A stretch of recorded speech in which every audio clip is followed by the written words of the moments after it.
The first thing that returned was the pain. It wasn't a sharp, specific pain, but a deep, all-encompassing ache that seemed to radiate from the very marrow of my bones. It was a heavy, thick blanket of agony, smothering me. The second thing was the sound. A steady, monotonous beep, beep, beep that cut through the fog in my head, a digital metronome counting out the seconds of my suffering. I tried to open my eyes, but my eyelids were made of lead. Panic, cold and slick, started to worm its way through the haze. Where was I? What happened? The last thing I remembered, what was the last thing? Flashes. A glint of chrome, the deafening scream of tearing metal. The sensation of flying, then the jarring, final stop. The car, the rain, the truck. I forced my eyes open. The world was a blur of sterile white and harsh fluorescent light. I was in a hospital room. Tubes snaked from my arms, and a cannula fed oxygen into my nose. Every shallow breath I took sent a fresh, stabbing fire through my chest. I tried to move my hand, to push the call button I could see on the railing, but my limbs were useless, weighted down by an impossible fatigue. A figure in blue scrubs moved into my field of vision. A nurse with a kind, weary face and eyes that had seen too much. "Lena, Lena, can you hear me?" Her voice was soft, but it grated against my raw nerves. "You're at Mercy General. You've been in an accident. You're safe now." Safe, the word felt alien. I wasn't safe. I was broken. "Oh, how long?" The words were a dry, rasping croak. "You've been with us for 12 days, honey," she said, her voice gentle but firm. "You were in a medically induced coma. The doctors had to do it to let your brain and body start to heal. You have a severe concussion, 3 broken ribs, and a fractured pelvis. But you're a fighter. You made it." 12 days. 12 days of my life gone, vanished into a void of nothingness. A fresh wave of panic, more potent than the last, seized me. Marcus, my husband, where was he? He must be out of his mind with worry. "Marcus, my husband," I managed to whisper. The nurse's face, for just a fraction of a second, became a carefully neutral mask. It was a look I knew well from my years as a corporate lawyer, the look someone gives you right before they deliver devastating news. "He's been notified," she said, her tone deliberately even. "We've left several messages." The world, which had already been tilting, suddenly spun completely off its axis. Messages? That was impossible. Marcus would have been camped out in this room. He would have moved heaven and earth to be here. He loved me, didn't he? The memory of our last conversation, once fuzzy, now slammed into me with the force of a physical blow. I was sitting in the sleek, minimalist office of Mr. Alastair Finch, my family's estate lawyer. The room smelled of old money, lemon polish, and aged leather. My heart was hammering against my ribs, a frantic bird trapped in a cage of bone. "Congratulations, Lena," Mr. Finch had said, a rare smile touching his lips. "The last of the legal hurdles has been cleared. The entire trust from your grandmother, valued at just over $50 million, is now fully and irrevocably yours." 50 million. The number was so vast it was meaningless. It was just a sound, but the implications were not. It was freedom.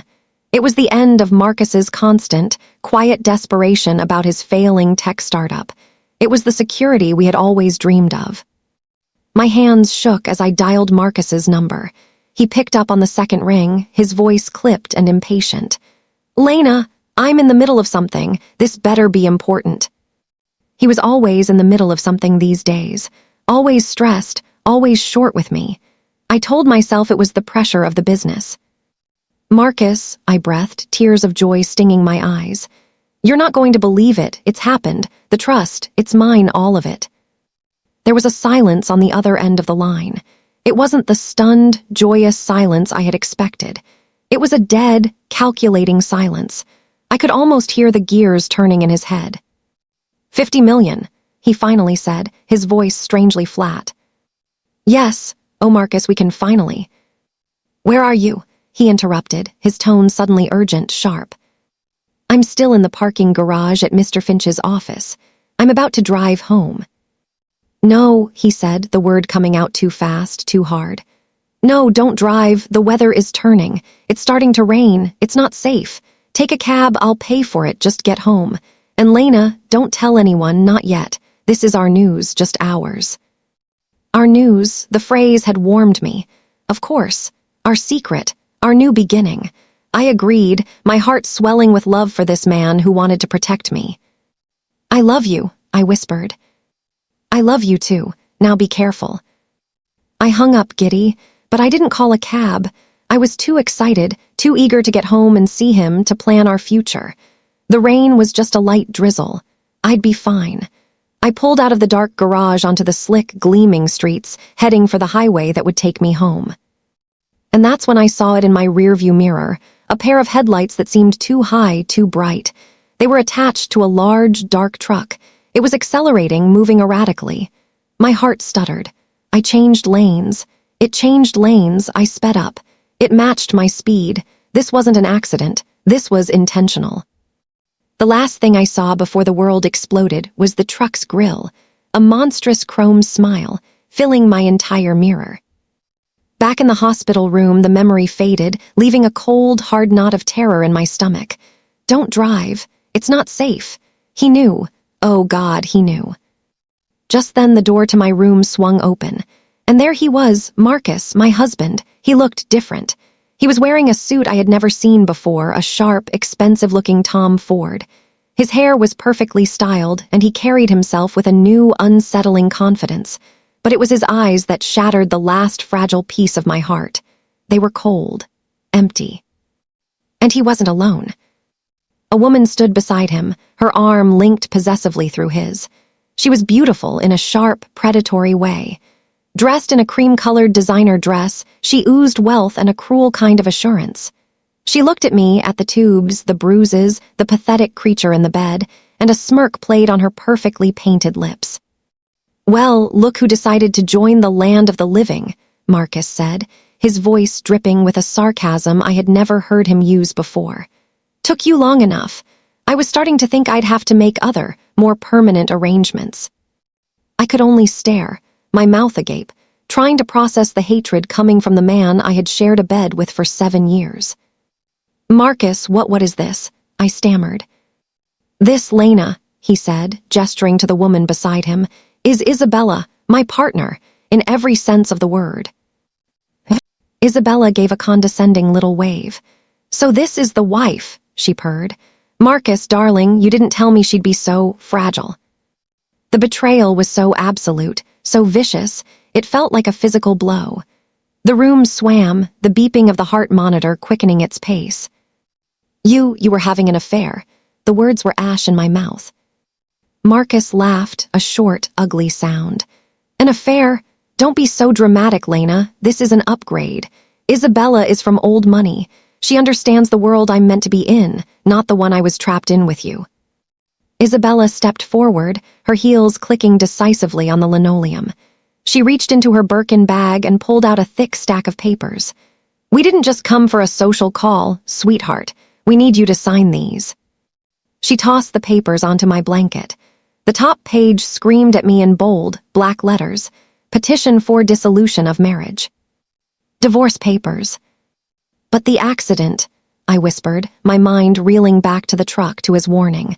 "Marcus, the truck, it was you. You tried to kill me." He leaned in close, so close I could smell his new, unfamiliar cologne. His voice dropped to a venomous whisper. "Prove it." Then he straightened up, his face a mask of cold triumph. "Sign the papers, Lena. Be a good girl for once. You're going to give me a very generous settlement. After all, what use does a vegetable have for $50 million?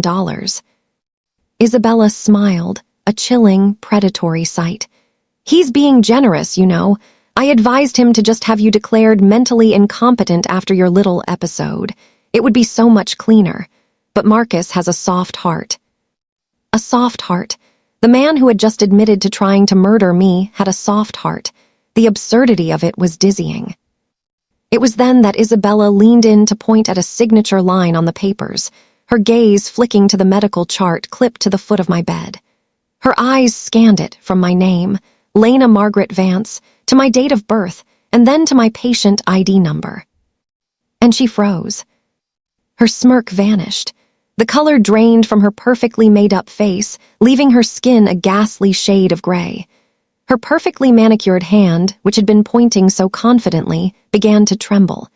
She took a staggering step back, her eyes wide with a horror that was so profound, so absolute, it was almost comical. She stared at me, then at the chart, then back at me. Her mouth opened and closed, but no sound came out. Marcus looked confused. "Bella, what's wrong? Is she contagious or something?" Isabella ignored him. She raised a trembling finger and pointed it directly at my face. "Oh my God," she whispered, her voice cracking with pure, undiluted terror. You're Lena Vance, the Hargrove heiress." She stumbled back another step, crashing into a metal tray and sending it clattering to the floor. The sound was explosive in the tense silence. "Your lawyer, Alistair Finch," she choked out, her composure completely shattered. "He's my father." The world stopped. The beeping of the monitor faded into a dull roar in my ears. I looked at this woman, this mistress my husband had chosen to replace me with, and the final, brutal, impossible piece of the puzzle clicked into place. My husband hadn't just tried to kill me for my money. He had chosen his mistress because she was the daughter of the one man who could help him steal it. The silence in the hospital room was deafening, broken only by the frantic, accelerated beep beep beep of my heart monitor, screaming my shock into the sterile air. Isabella Finch stared at me as if I were a ghost she'd personally buried. Marcus looked back and forth between us, his smug arrogance rapidly curdling into confusion and panic. "What are you talking about, Bella?" he hissed, grabbing her arm. "Your father is a corporate lawyer in Chicago." She wrenched her arm away, her eyes wild, still locked on me. "Not my father, you idiot, my uncle. Alistair Finch is my uncle." Her voice was a shrill, terrified scrape. "I interned at his firm one summer. I know his biggest client, the Hargrove Trust, her." She pointed a shaking finger at me. "He's been managing her family's money for decades. He's the sole executor." The implications detonated in the room like a series of bombs. Marcus hadn't just chosen any mistress. He had chosen the one woman connected to the very fortress he was trying to besiege. And in his arrogance, he had lied to her, or omitted the truth so completely that she had walked blindly into a professional and personal cataclysm. I found my voice, and it was no longer a weak croak. It was low, cold, and laced with a fury that had been forged in the fire of that truck's impact.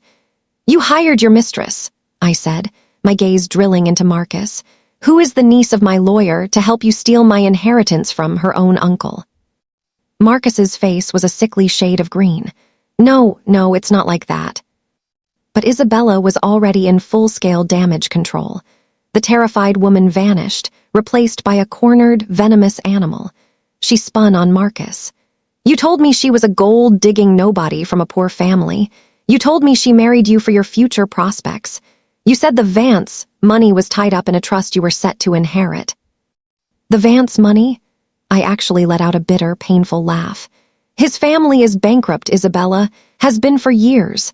My money, my nonprofit salary, is what paid for his suits, his car, his startup's failures. He's been living off me." The revelation was a physical blow to Marcus. His entire facade, the successful tech entrepreneur he played for her and her world, crumbled to dust right there.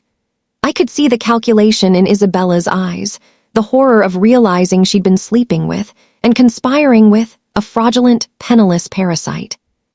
Her fear was instantly replaced by a rage so pure it was almost beautiful. She was not just betrayed, she was humiliated. Her professional judgment, her family connections, had all been weaponized against her by this man. "You used me," she seethed, stepping toward him. "You used me to get to my uncle's firm. You knew who she was all along. You played me." "And you," I interjected, my voice cutting through their confrontation. "A lawyer, albeit a nepotistic one, aided and abetted a known bigamist, morally, if not legally yet, in a scheme to defraud your own uncle's premier client. I wonder what the Bar Association will think of that, not to mention dear Uncle Alistair." The threat hung in the air, more potent than any physical weapon. Her career, her place in her family, it was all evaporating because of Marcus's stupidity and greed. It was at that moment, As Marcus sputtered denials and Isabella's fury reached a boiling point, that a new figure appeared in the doorway. He wasn't a doctor. He was a tall, imposing man in an impeccably tailored but understated dark suit. He had the calm, observant eyes of a predator and the quiet authority of someone who owned the room simply by entering it. "Ms. Vance," he said, his voice a deep, calm baritone that somehow silenced the chaos. "My name is Mr. Thorne. I've been retained by your legal counsel." His eyes swept over Marcus and Isabella, not with anger, but with a dismissive assessment, as if he were looking at two particularly annoying insects. "I'll be overseeing your security and personal affairs from this point forward." Marcus, desperate to regain control, puffed out his chest. "Who the hell are you? Get out. This is a private family matter." Mr. Thorne didn't even look at him. He simply lifted a finger, and two larger, equally impassive men appeared behind him in the hallway. "Mr. Vance, Ms. Finch," Thorne said, his tone leaving no room for argument. "You will leave now. Any further communication will go through Ms. Vance's legal team. If you attempt to contact her directly or come within 500 feet of this facility, the restraining orders we are filing as we speak will be the least of your concerns." The finality in his voice was absolute. Isabella, recognizing a losing battle, snatched her Birkin bag from the floor. She shot Marcus a look of pure venom. "You have ruined me," she spat, and then she stormed out, not giving him a second glance. Marcus stood there, deflated and defeated. He looked at me, and for a second I saw the man I'd married, scared, weak, and in over his head. But the memory of the truck's grill washed it all away. "Lena, please," he whispered. "Get out," I said, my voice flat and empty. Mr. Thorne took a single step forward. Marcus flinched and scurried out after Isabella, his tail between his legs. The door closed, and the room was silent again, save for my slowing heart monitor. Mr. Thorne approached my bed. "Are you all right, Ms. Vance?" "No," I said honestly, "but I will be who sent you." "A mutual friend who believes in justice," he replied cryptically. "My role is to ensure you are safe and have the resources to reclaim your narrative." Over the next 48 hours, under Thorne's protection, I was moved from the public hospital to a private, high-security rehabilitation facility that felt more like a luxury hotel. My body began the slow, painful process of healing, but my mind was already working at a fever pitch. The grief was a luxury I couldn't afford. The betrayal was a fuel. Thorne provided me with a secure laptop and a burner phone. My first call wasn't to Alastair Finch. I needed to be sure of his allegiance first. Instead, I called the one person in the finance world I trusted implicitly, an old, brilliantly eccentric college friend named Benji who worked in high-frequency trading and saw data streams the way Mozart saw music. "Benji," I said, my voice still weak but my intent clear. "I need you to run a forensic trace. Marcus Vance. Every transaction, every shell company, every digital footprint for the last 6 months. Especially look for links to a woman named Isabella Finch and any unusual activity around a law firm. Finch, Coburn, and Wyatt." "On it, Lena," was all he said. He asked no questions. He was a man who spoke in code and understood betrayal. The results came back in less than a day. Marcus had been sloppy. The $5,000 suit, the dinners at Del Frisco's, all on my American Express card, which he had indeed stolen from my purse while I was in the coma. But Benji dug deeper. He found the retainer payment to Isabella's small boutique law firm, a payment made from my account, using an electronic signature he'd clumsily forged. He had literally paid his co-conspirator with my money. But the true masterpiece of his arrogance was what Benji found next. "Lena," Benji said over the secure line, his voice grim. "He tried to access the Hargrove Trust 3 days ago." "What?" I breathed. "How?" "He called the wealth management division of the bank that holds the trust. He impersonated Alastair Finch's senior partner.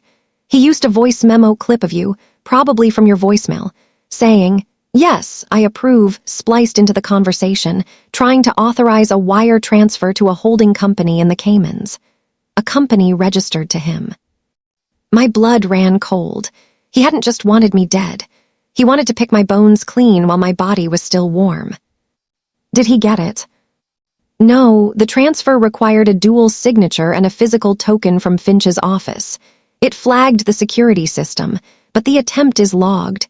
It's bank fraud, wire fraud. It's a federal crime, Lena. A plan began to form in my mind, cold, precise, and ruthless. They had tried to use the system against me, the legal system, the financial system. I would use it right back at them, but with precision, not brute force. When Mr. Thorne entered my room that evening, I was sitting up, a legal pad on my lap. "I need 2 things," I said, my voice now steady and clear. "Name them." "First, I need to know everything about Isabella Finch, not her professional life, her secrets, her vices, what she's afraid of." A slow, almost imperceptible smile touched Thorne's lips. "Already in progress." "Second," I said, looking him straight in the eye, "I need you to arrange a meeting with Alastair Finch, but not in his office. Somewhere he'll feel off balance. And I need you to make sure that at the exact same time, Marcus receives a compelling invitation to meet as well." "Where would you like Mr. Vance to be invited?" I thought of the memory that had fueled me, of Marcus's voice on the phone, slick with false concern. "The weather is turning. It's starting to rain. It's not safe." "There's a roadside diner," I said, my voice dropping to a whisper. "The Skyline Diner. It's on the old highway, about halfway between my lawyer's office and our old home. It has a large, poorly lit parking lot. Make sure he's invited there." Thorne didn't ask why, he simply nodded. "And for Mr. Finch?" "There's a private club he belongs to, the Oak Room. Stuffy, old world, full of his peers. Arrange for us to meet in a quiet corner there. I want him surrounded by everything he values, his reputation, his status, while we have this conversation." Thorne gave a curt nod. "It will be done." The stage was set. The players were being moved into position. Marcus, driven by greed and panic. Alastair, by professional duty and now familial shame. And Isabella, she was the wild card, the wounded predator. She would be the most dangerous of all. But as I looked out the window of my new room at the city lights glittering below, I felt no fear. I felt a cold, clarifying focus. They had tried to break me, to erase me. They had failed. Now it was my turn to drive. The Oak Room was a sanctuary of whispered power. The air smelled of aged whiskey, rich leather, and the subtle, expensive scent of old money. Portraits of stern-faced industrialists from a bygone era looked down from the dark-paneled walls, their judgment eternal. I felt their gazes as I walked in, leaning heavily on a sleek titanium cane, Mr. Thorne a silent shadow at my side.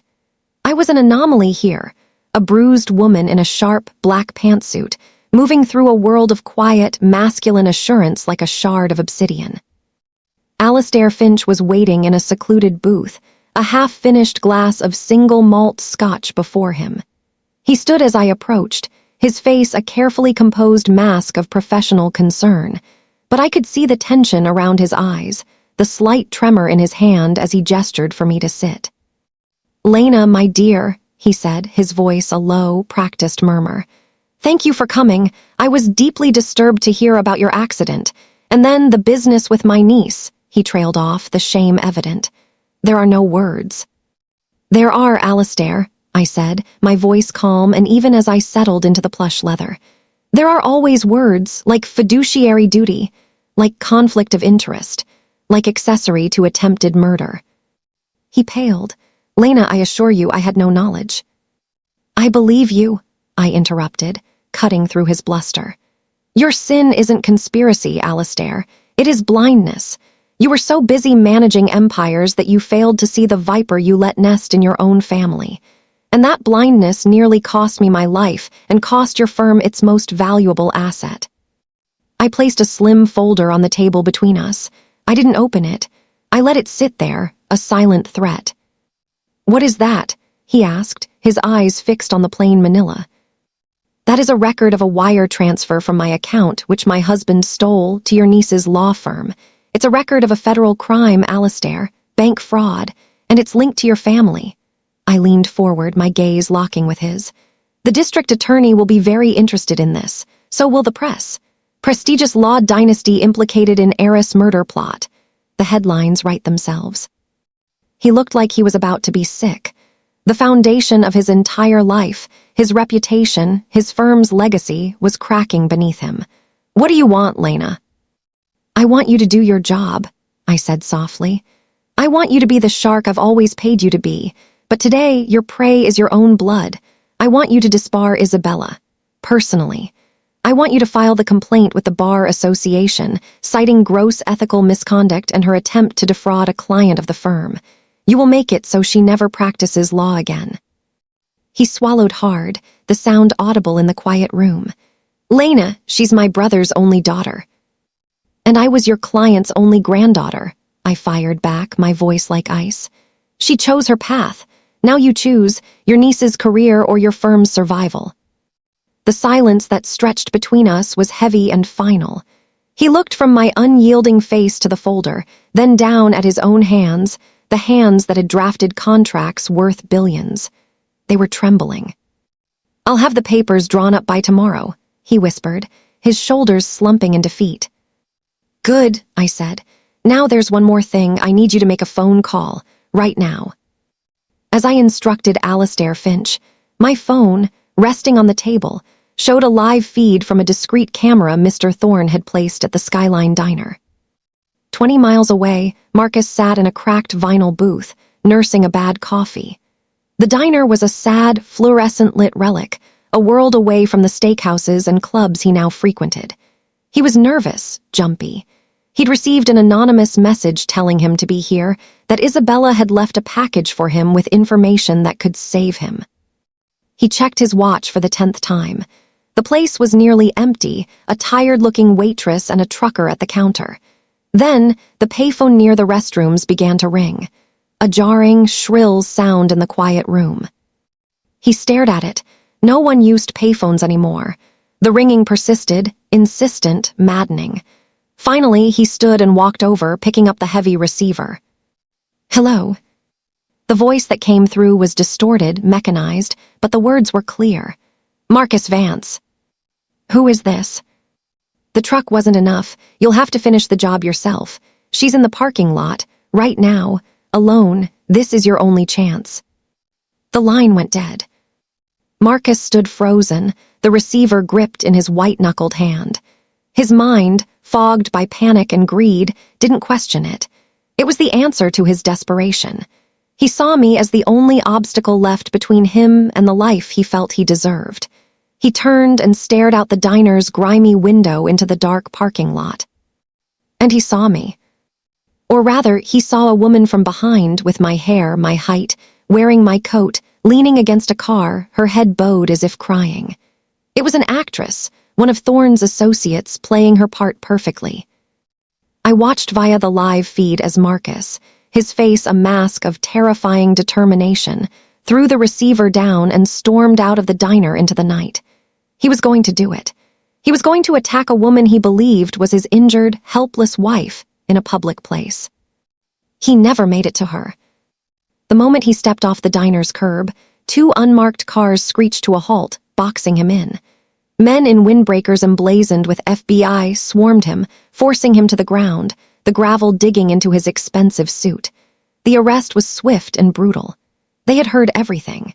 The entire conversation, his intent, captured on a federal wiretap authorized based on Benji's evidence of bank fraud. Poetic justice. He was arrested at the very location he had lured me to on the night of the rain, the night he had set the wheels of my murder in motion. Back in the Oak Room, I watched the feed on my phone until Marcus was in cuffs. Then I stood, picking up my cane. Alastair Finch looked up at me, a broken man. He had just gotten off the phone, his voice hollow as he fulfilled my request. "It's done, Lena," he said. "Isabella, she's finished." I gave a single, curt nod. "Then we're done here." I turned and walked out of the club, Mr. Thorne falling into step beside me. We didn't speak. We drove to the private rehab facility, the city lights a blur of cold beauty. When I entered my room, one final person was waiting for me. Isabella Finch. She stood by the window, her elegance gone, replaced by a feral, ragged energy. Her eyes were red-rimmed, her clothes disheveled. She'd clearly just come from the meeting with her uncle. "You," she hissed, her voice trembling with rage. "You took everything from me, my career, my family, my future." "You helped Marcus try to take my life," I replied, standing my ground.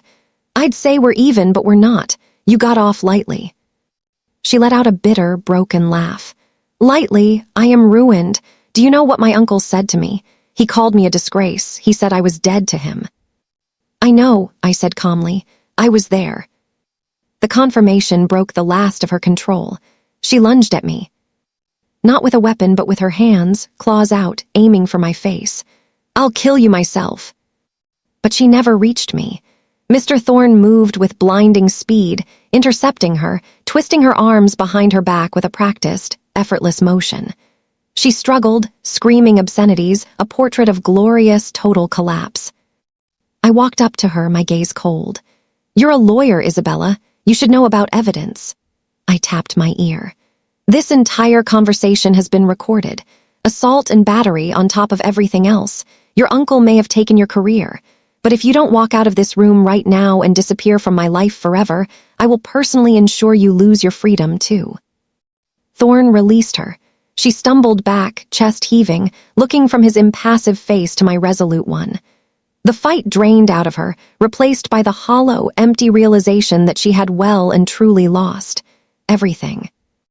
Without another word, she turned and fled, the sound of her sobs echoing down the hall. Epilogue. The fallout was swift and total. Marcus, faced with overwhelming evidence of bank fraud, wire fraud, and the recorded intent to commit murder, took a plea deal to avoid a trial that would have surely put him away for life. He was sentenced to 25 years in a federal penitentiary. The man who wanted a life of luxury will spend his best years in a concrete box. Isabella Finch was officially disbarred. The scandal was too great. She moved to Europe, living off what was left of her trust fund, a social pariah. My sister Tamara and her husband Ryan, upon hearing the full story and seeing the evidence of Marcus's plot, were horrified. The distance I felt had been a manipulation, and we began the slow, painful process of reconciliation.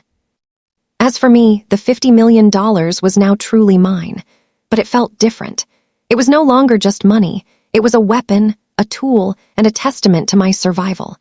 I used it to establish the Hargrove Foundation, a nonprofit dedicated to helping victims of financial abuse and domestic violence, providing them with legal and financial resources to rebuild their lives. I would not let my pain be for nothing. I stand on the balcony of my new apartment, the city sprawling before me. The scars on my body have faded to silvery lines.